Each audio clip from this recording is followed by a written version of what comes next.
Welcome to Time News Studios.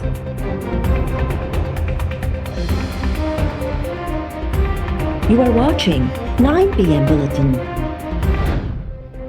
Punjab assembly के speaker Chaudhary Parvez इलाही जी Bilawal house Lahore में अगूणे सदर आसिफ अली ज़रदारी से मुलाकात पंजाब की सियासी सूरत हाल समेत अहम मामलों के ख्यालों की रेवत आसिफ ज़रदारी परवेज़ इलाही खां चौधरी शुजात हुसैन की खैरियत मालूम कई और ख़ास पैगाम पे दिनों मुलाकात दौरान इन्हीं अगवान इतफाक़ कयो तो आज़ाद अदलिया ते यकीन रखन था आज़ाद अदलिया जमहूरियत लाजिम और मलजूम आहिनि वॾे वज़ीर उस्मान बुज़दार जी सलाहकार फिरदौस आशिक़ अवान चयो आहे त आसिफ ज़रदारी परवेज़ इलाही जी मुलाकात हुकूमत लाइ ख़तरे जी घिटी नाहे आसिफ ज़रदारी जा चौधरी भाइरनि सां पुराणा लाॻापा आहिनि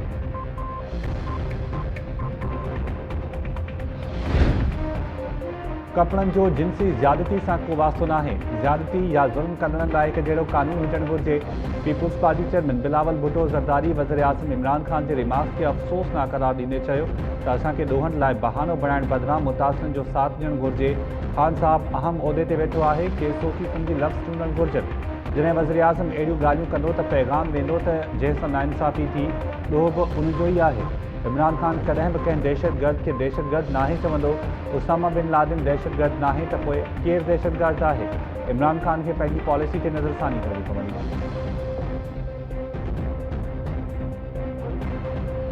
प्राइम मिनिस्टर साहब आपका गलियां साफ करने का काम नहीं है अच्छे प्रोजेक्ट्स जो आपने पंजाब में दिए 5 मिलियन की नाली दे के नाली साफ करके प्राइम मिनिस्टर खुश हो जाए इस पे खुश होने की बजाय मातम करना चाहिए कुछ उनको सोचना चाहिए आज मैं देखा था गवर्नर साहब शायद कहीं नंगा पर्वत में है और नंगे पंगे इधर छोड़ गए शहबाज गिल की किसी बात पे कमेंट किया जा सकता है उसके लिए एक और शहबाज गिल 2 चाहिए सुप्रीम कोर्ट का एक ऑर्डर होगा वो हम पाबंद हैं ओबे करने के लोग बेघर ना हो आपने सजाएं देनी है आपने मुझे सजा देनी है आप मुझे सजा दें लोगों को इसकी सजा ना दें सुप्रीम कोर्ट नस्ला टावर बाबत इंतहाई सख्त फैसलो ॾिनो आहे अदालत की अपील आहे त माण्हुनि जी तकलीफ़ खे बि नज़र में रखियो वञे सिंध हुकूमत कोशिश कंदी त मामले जो अहिड़ो हल कढूं जो माण्हू बेघर न थियनि वॾे वज़ीर मुराद अली शाह वफ़ाक़ी सरकार PTI ते तनक़ीद कंदे चयो त वज़ीर आज़म जो कमु नाला ठाहिण साफ़ करणु न आहे सिंध खे बि पंजाब जीअं सुठा मनसूबा ॾिना वञनि तव्हां अञा सम्झो था त उसामा बिन लादेन शहीद आहे त लाज़मी आहे दुनिया सां लाॻापा ख़राब थींदा कराची में विरासती सर्टिफिकेट विरहाइण वारे प्रोग्राम जो इफ़्तिताह करण बाद मीडिया सां ॻाल्हाईंदे वॾे वज़ीर चयो त गवर्नर पाण त नागा पर्वत हलियो वियो हिते नंगा पुंगा छॾे वियो आहे शहबाज गिल जी ॻाल्हि जो जवाबु ॾियण लाइ शहबाज गिल 2 हुजणु घुरिजे PTI जा वज़ीर ऐं मुशीद फरसूदा ॻाल्हियूं करे रहिया आहिनि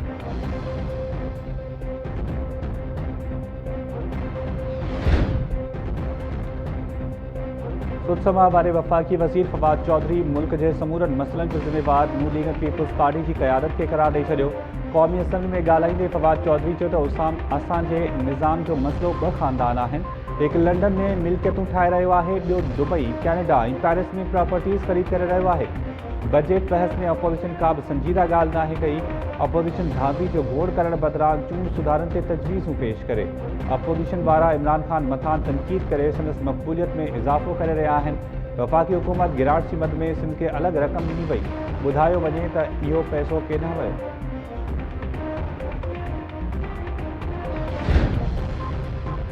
टिनि सालनि जी तबाही जो नतीजो आहे जो अॼु पाकिस्तान खंड कणिक ऐं कपाह ॿाहिरां घुराए रहियो आहे हुकुमराननि CPAC खे तबाही में तब्दील करे छॾियो नून लीग अॻवान एहसन इक़बाल फवाद चौधरी जी तक़रीर ते रद्दअमल ज़ाहिर कंदे चयो त 2 महीना अॻु हुकूमती पॉलिसीज़ ते तनक़ीद कंदड़ शौकत तरीन अॼु जन्नत जी तस्वीर पेश करे रहियो आहे शाहिद काका नबासी चयो त पार्लियामानी निज़ाम ख़तमु करे मुल्क खे सदारती निज़ाम तहत हलाइण जी कोशिश कई पई वञे असेंबली में बजट ते ॻाल्हायूं त दंगल शुरू थी वञे थो हुकुमराननि मुल्क जो बेड़ो ॿोड़े छॾियो आहे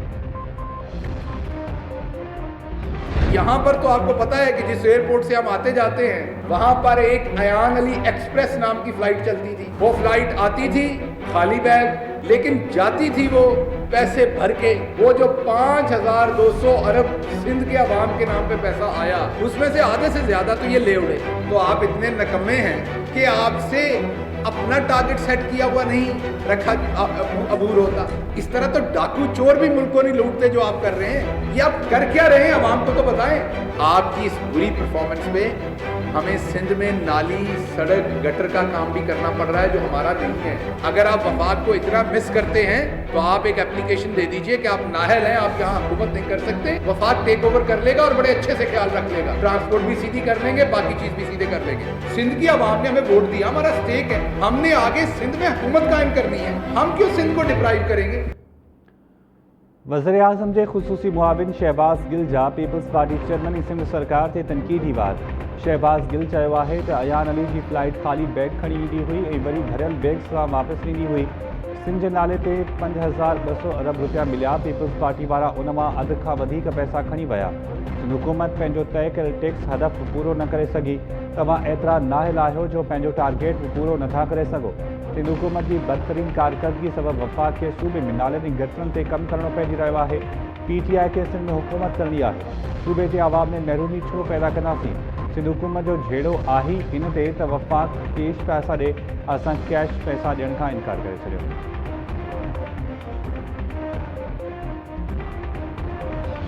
162 अरब का वादा, 1100 अरब का वादा।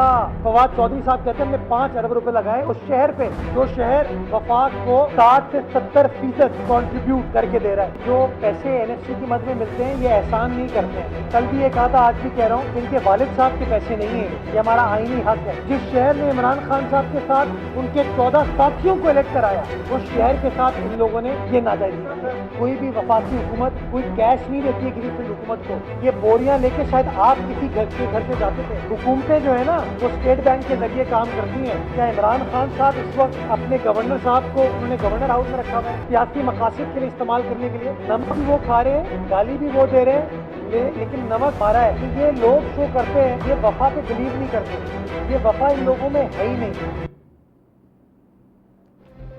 वफ़ाक खां मिलंदड़ पैसो तव्हांजे पीउ जो नाहे, इहो सिंध जो आइनी हक़ आहे। इन्हनि खे इहा बि ख़बर नाहे त वफ़ाक कैश नाहे ॾींदो। हुकूमतूं स्टेट बैंक ज़रिए कमु कंदियूं आहिनि। सिंध हुकूमत जे तर्जुमान मुर्तज़ा वहाब जी PTI जे वज़ीरनि ऐं मुशीरनि ते तनक़ीद। मुर्तज़ा वहाब चयो आहे त कराची इमरान खान खे इज़त ॾिनी, पर PTI सरकार हिन शहर सां ज़्यादती कई। इन्हनि माण्हुनि में वफ़ा आहे ई न। सिंध जो खाइण बावजूदि गारियूं ॾेई रहिया आहिनि। अवाम ॼाणे थो त PTI जा माण्हू रुॻो ॻाल्हियूं कंदा।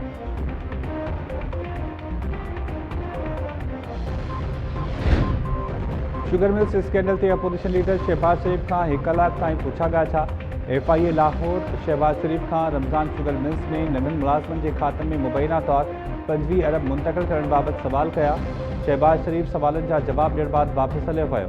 शहबाज शरीफ जी FIA आॾो पेशी दौरान वॾेग में कारकुन पहुता। अपोजिशन लीडर ते गुलनि जी वर्खा, सिक्योरिटी जा इंतज़ाम सख़्त रहिया।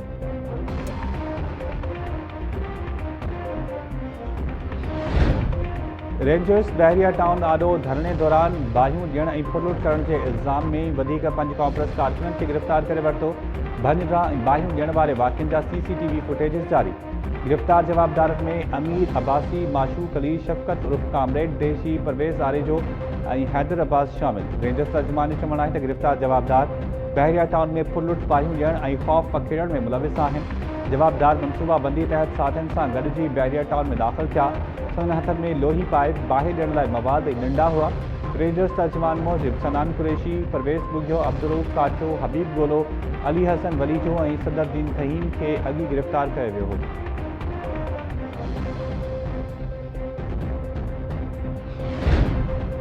हेग चेयरमैन डॉक्टर आसिम जा सर्च कमेटी ते वारियल एतराज़ रद्द। अमजद सिराज मेमन जना सिंध मेडिकल यूनिवर्सिटी जो वाइस चांसलर मुक़रर।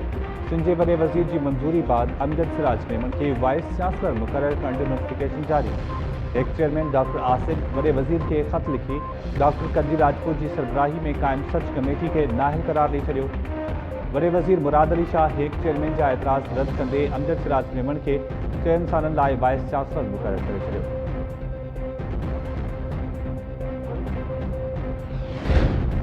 सुई सदरन गैस कंपनी मां वधीक सिंधी ऑफिसर्स के फारिग करण जो तैयारियूं तेज़। इंतज़ामिया ऑफिसर्स के फारिग करण लाइ लिस्टूं ठाहिण शुरू करे छॾियूं। SSGC इंतज़ामिया शुरूआती तौर 8 सिंधी ऑफिसर्स के फारिग करे छॾियो हो। रद्द अमल न थियण ते वधीक सिंधी ऑफिसर्स के घर भेड़ो करण जा सामा। SSGC मां फारिग थियल ऑफिसर्स तरफां इंतज़ामिया जे फ़ैसिले ख़िलाफ़ अदालत वञण जो फ़ैसिलो।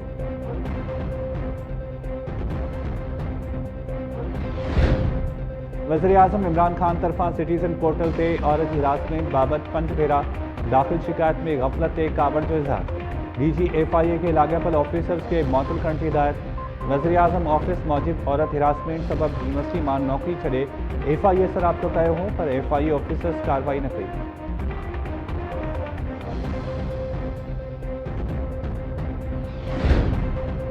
जामशोरो में सिंध यूनिवर्सिटी इंतज़ामिया पारां फीसन में वाध करण ख़िलाफ़ शागिर्दनि जो बॉइज़ हॉस्टल अॻियां धरणो।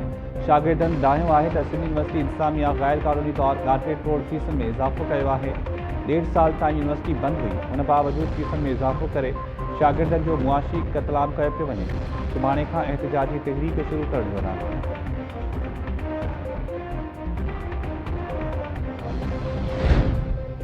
मीरपुर ख़ास में गिरफ़्तार मुतहदा लंडन जा 2 दहशतगर्द अदालत में पेश। अदालत नईम ऐं वजीहुद्दीन जो 14 ॾींहनि लाइ जुडिशल रिमांड मंज़ूर करे वरितो। CTD मुतहदा लंडन जे अॻवान वासे जलील ऐं गिरफ़्तार दहशतगर्द विच में मुबैना टेलीफोनिक ॻाल्हि ॿोल मीडिया आॾो पेश करे छॾी। DIG CTD उमर शाह चयो त राजू नेटवर्क MQM बारी अनीस एडवोकेट ऐं वासे जलील हलाईंदा हुआ। अनीस एडवोकेट ऐं वासे जलील खे नौजवाननि खे भारत मोकिलण जी ज़िम्मेवारी मिलियल हुई। ॼाणायल 2 दहशतगर्द 2003 में तरबियत वठण लाइ भारत विया हुआ। दहशतगर्दनि वटां एंटी एयरक्राफ्ट गन, राइफल, दस्ती बम ऐं ॿिया हथियार हथिया विया।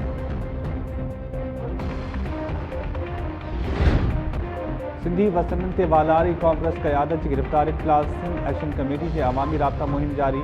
SGP सरबराह जलाल महमूद शाह, डॉक्टर कादिर मक्सी ऐं रियाज़ चानियो जी अॻवानी में काफ़िलो टंडो मोहम्मद ख़ान पहुची वियो। शहरनि तरफ़ां काफ़िलनि जी गुलनि जी वर्खा सां आजियां। अॻवाननि चयो त सिंध जे वसीलनि ते कब्ज़े जी कोशिश नाकाम बणाईंदासीं। कांग्रेस क़यादत ख़िलाफ़ केसिस ऐं गिरफ़्तारियुनि जी मुज़म्मत।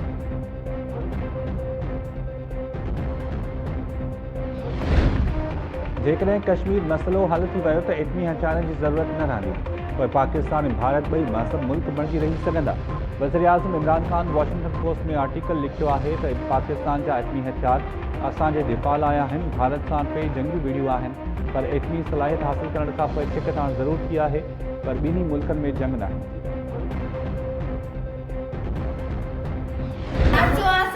हर वक्त असांखे कुटे थो मारे तो बाबू असांजो कॾहिं घर आहे कॾहिं न आहे।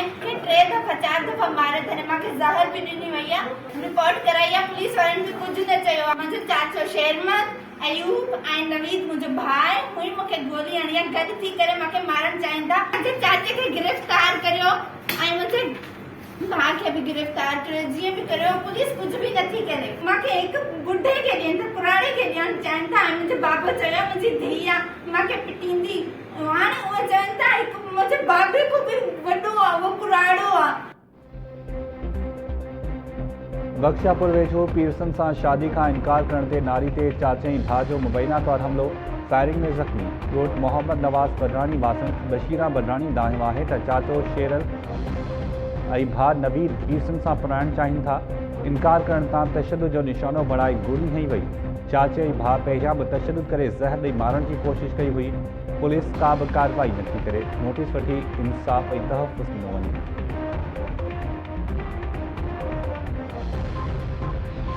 राति जो टाइम थियो 5 टे 4 ॼणा असांजे पाड़े मां हिकिड़ो साईं आहे मर्ज जो पेशमाम 3 ॼणा हुन सां गॾु ॿिया हुया।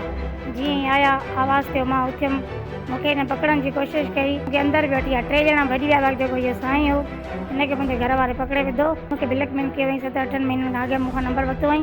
पोइ वरी हुन ते राब्तो हलंदो, मुंहिंजा फ़ोटू कढिया ऐं जे मां न मिलणु वेंदीमांसि तो भई तव्हांजा फ़ोटो मां नेट ते ॾेई छॾींदसि। ये उन्होंने की मेरे साथ, बस वजह यही थी कि तुम हमारे माई के साथ खड़े हो। मुझे कॉल आई, कहा दरवाज़ा खोलो। दरवाज़ा खोला तो एक अनजान शख्स खड़ा था। उसने कहा साईं मेरी इमरजेंसी है, मेरे साथ चलो। मैंने कहा मैंने कपड़ा चेंज करके आता हूँ, बस आप 2 मिनट। नहीं बस इतना टाइम नहीं लगेगा, आप ऐसे ठीक हो, चलो।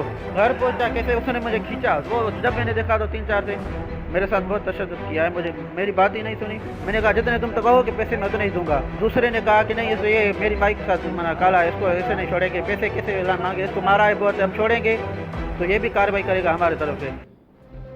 लाड़काने में औरत सां लॼलुड़ जे इल्ज़ाम हेठि नौजवान जी तस्लील। गढ़ी थाणे जी हद में नौजवान माजिद अबरो खे पकड़े मुछूं बिरूं ऐं मथो कूड़े तस्लील जो निशानो बणायो वियो। नारी इल्ज़ाम हयो आहे त जवाबदार घर में घिरी लजल कई तज़लील जो निशानो बणियल नौजवान जे पीउ जो चवणु आहे त माजिद अबड़ो पेश इमाम आहे केस तिलावत लाइ घुराए तशद्दुद ऐं तज़लील जो निशानो बणायो वियो।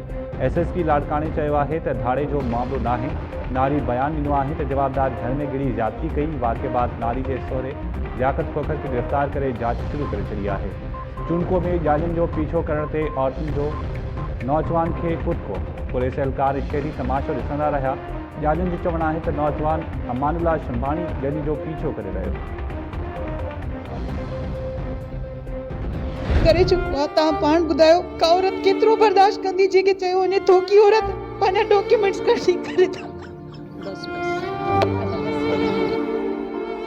इसको इशू ना बनाए, इसको मसालादार ना बनाए, खबरें कम से कम इस तरह से इसको चलाया जाए कि इसमें इंसाफ मिले।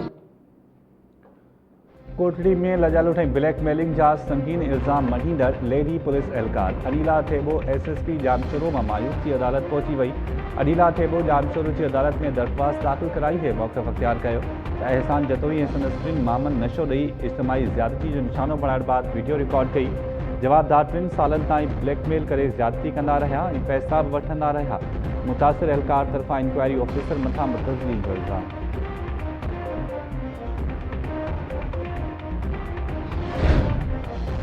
टंडो गुलाम हैदर भरसां ॻोठ हाजी खोखर में झेड़े दौरान हिकु जहिड़ो क़त्ल।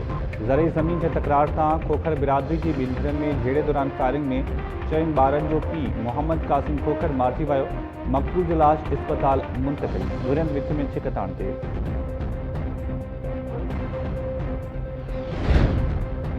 सिंध के मुख़्तलिफ़ इलाक़नि में पुलिस मुक़ाबला ॼाणाए 9 ॼणनि खे हाफ़राए करे छॾियो। नवाबशाह पुलिस हथां हाफ़राए थियल 2 जवाबदारनि खे एहलकार घेरे संदन तज़लील कंदा रहिया।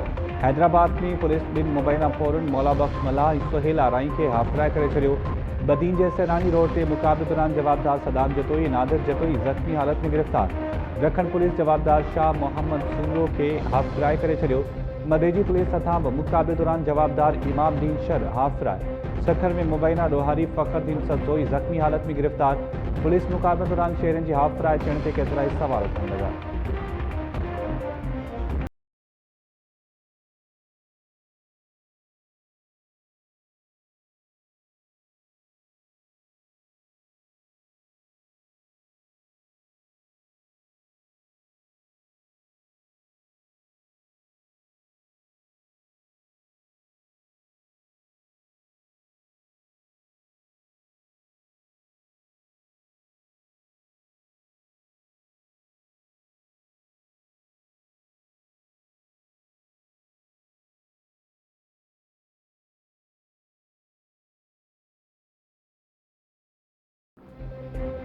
हैदराबाद में औरताने आवाज़ तहरीक की अगवा थी वियल काज़ी अहमद वासी नौजवान बाज़ियाब न थियो। सुनस अमर थाननि जा धिका खाइण ते मजबूर।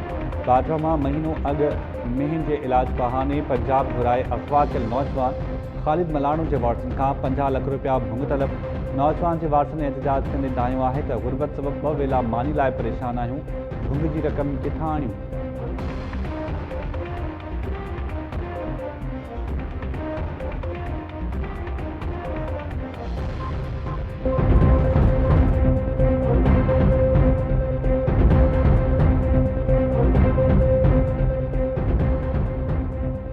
अस्सलाम वालेकुम नाज़रीन, 4 न्यूज़ सां गॾु मां आहियां शाहिद सियाल। हेडलाइंस मां ॾिठूं, इते वठूं था शॉर्ट ब्रेक।